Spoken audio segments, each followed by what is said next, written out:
Kami dari kelompok 6 Hukum Keuangan Negara yang beranggotakan saya sendiri Alnoviati dan rekan-rekan saya ada Fatia Aisyah Zara, Aulia Syarifati Najwa, dan Andita Amelia. Di sini kami akan mempresentasikan hasil penelitian kami, yaitu analisis implementasi pengelolaan keuangan negara pada kantor pelayanan perbendaharaan negara.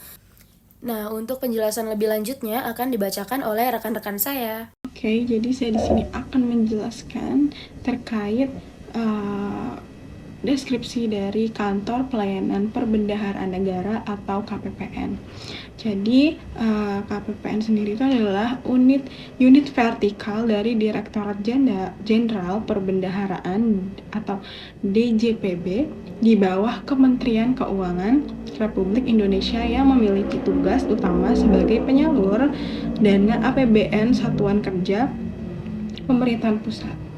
Nah, KPPN itu berfungsi sebagai kuasa bendahara umum negara atau BUN di daerah dan berperan penting dalam mengelola keuangan negara di tingkat operasional.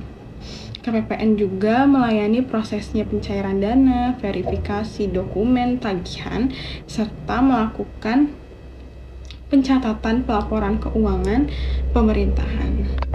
Nah, di Serang sendiri itu KPPN merupakan instansi vertikal di bawah Direktorat Jenderal Perbendaharaan Kementerian Keuangan Republik Indonesia yang memiliki peran strategis dalam pelaksanaan anggaran negara di wilayah Provinsi Banten, khususnya Kota dan Kabupaten Serang, serta juga Kabupaten Pandeglang. Nah, KPPN Serang ini bertugas melakukan pelayanan pencairan dana APBN, penyaluran dana transfer ke daerah dan dana desa, serta pembinaan terhadap satuan kerja dalam pengelolaan keuangan negara secara tertib, efisien, dan transparan. Nah, dalam kapasitas tersebut, KPPN Serang menjalankan fungsi-fungsi strategis seperti pelaksanaan pembayaran atas beban APBN, penyaluran dana transfer ke daerah dan dana desa, serta pembinaan teknis kepada satuan kerja mitra kementerian atau lembaga di wilayah kerjanya.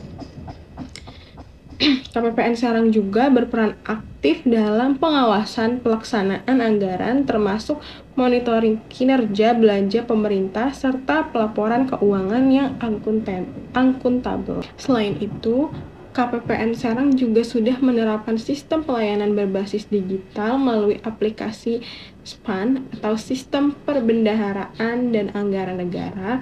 Ada juga OM SPAN dan Sakti guna mendukung transparansi dan akuntabilitas pengelolaan keuangan negara.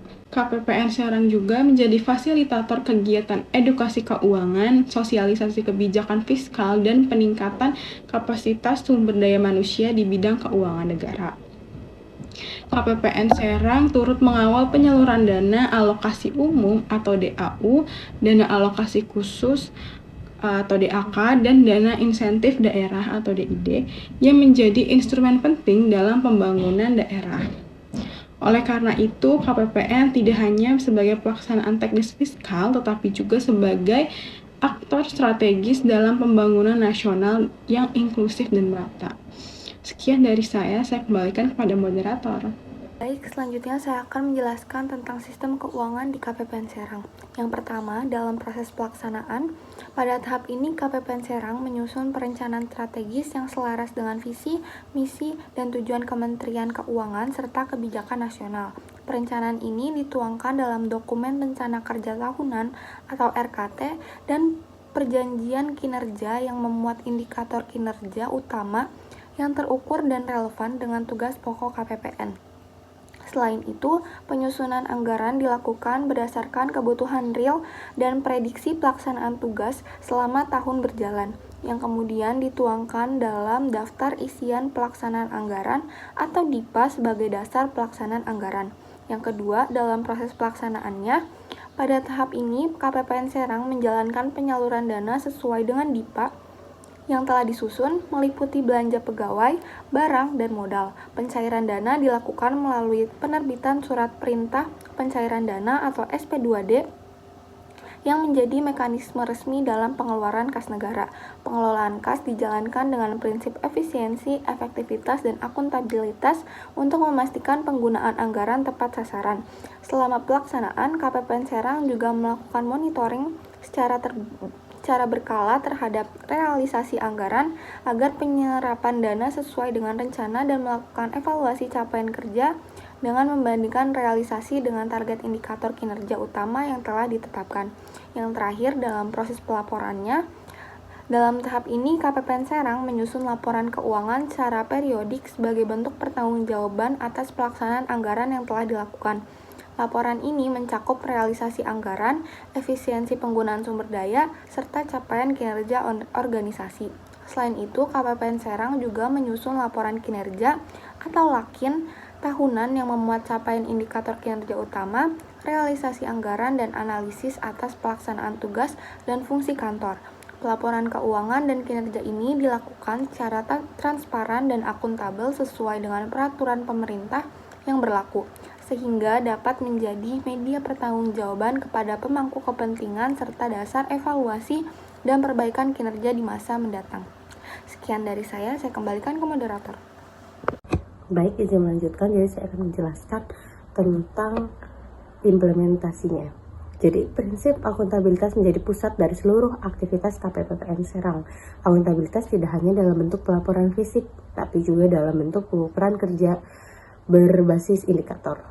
Dalam LAKIN 2024, KPPN Serang berhasil memenuhi seluruh 16 indikator kerja utama, IKU, yang telah ditetapkan. Indeks kualitas laporan pertanggungjawaban bendahara mencapai nilai 3,75 dari target 3, dan indeks kepuasan stakeholder mencapai nilai tertinggi yaitu 5 dari target 4. Hal ini menunjukkan bahwa KPPN Serang telah menerapkan prinsip-prinsip akuntabilitas secara maksimal, baik dalam pelayanan publik maupun dalam pelaksanaan fungsi-fungsi keuangan negara. Nah, lebih jauh implementasi prinsip-prinsip good governance juga tercermin dari sertifikasi ISO 9001 tahun 2015 yang telah diperoleh dan dipertahankan oleh KPPN Serang sejak 2018.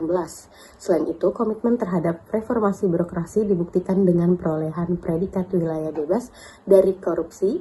Upaya digitalisasi dan peningkatan transparansi juga dilakukan melalui pemanfaatan sistem elektronik seperti SPAN dan DigiPay untuk mempercepat proses dan meningkatkan integritas pengelolaan keuangan. Sekian dari saya kembalikan ke moderator. Baik, selanjutnya adalah temuan dalam pelaksanaan keuangan negara di KPPN Serang. Selama tahun 2024, pelaksanaan keuangan negara di KPPN Serang menunjukkan sejumlah capaian positif berdasarkan indikator kerja yang telah ditetapkan. Salah satu temuan utamanya adalah keberhasilan KPPN Serang dalam mencapai seluruh 16 indikator kerja utama atau IKU, yang seluruhnya itu berstatus hijau dan telah memenuhi target. Bahkan beberapa indikator itu mencapai capaian yang melampaui target. Sebagai contohnya adalah nilai kinerja pelaksanaan anggaran kementerian atau lembaga yang mencapai 92,36% dari target 90%. Dan juga indeks kepuasan stakeholder terhadap layanan KPPN yaitu mencetak skor sempurna 5 dari target 4. Temuan lain yang mencolok adalah efektivitas dalam penyaluran dana transfer ke daerah atau TKDD, termasuk dana alokasi khusus atau DAK dan dana desa. Nilai kinerja penyaluran dana ini mencapai 99,54 yang menunjukkan bahwa KPPN Serang itu telah menjalankan fungsinya sebagai penyalur dana dari pusat ke daerah secara efisien dan akurat. Selain itu, tingkat akuransi perencanaan kasnya mencapai 96,80% yang melampaui targetnya yaitu 80%. Itu menandakan bahwa pengelolaan kas negara di wilayah kerja KPPN Serang berjalan dengan sangat baik. Nah, berdasarkan analisis yang telah dilakukan oleh saya dan rekan-rekan saya, maka dapat disimpulkan bahwa alur pemasukan dan pengeluaran keuangan di instansi ini berjalan sesuai dengan prinsip tata kelola negara yang baik dan menggunakan sistem informasi yang terintegrasi yang canggih seperti SPAN dan MPN G3.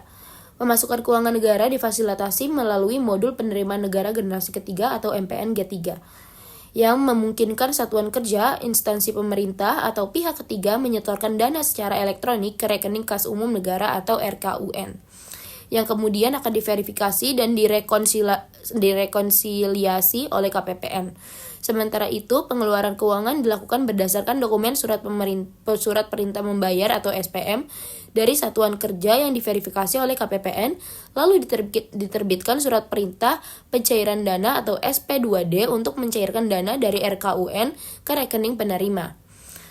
Selanjutnya, dalam pelaksanaan tugas-tugas ini juga KPPN Serang melibatkan berbagai jabatan fungsional seperti kepala kantor, kepala subbagian umum, dan para pejabat pengelola teknis lainnya yang bertanggung jawab terhadap pelaksanaan anggaran, pelaporan, dan pelayanan kepada satuan kerja. Pihak yang secara umum memiliki kewenangan dan dalam pengeluaran uang negara di KPPN adalah kuasa bendahara umum negara atau kuasa BUN, yang bertindak melalui kepala KPPN sebagai pelaksana teknis dalam sistem perbendaharaan negara.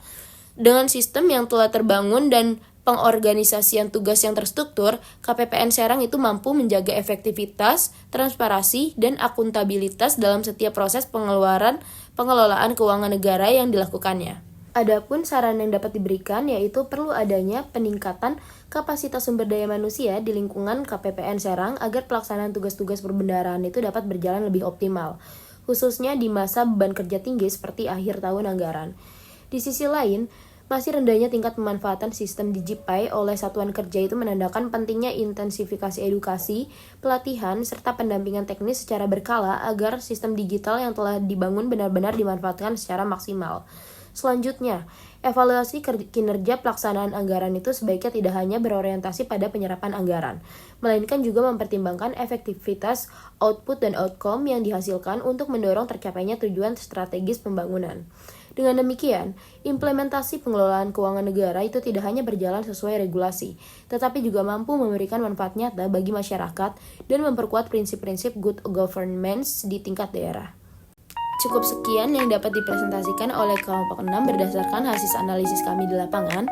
Kurang lebihnya mohon maaf. Wassalamualaikum warahmatullahi wabarakatuh.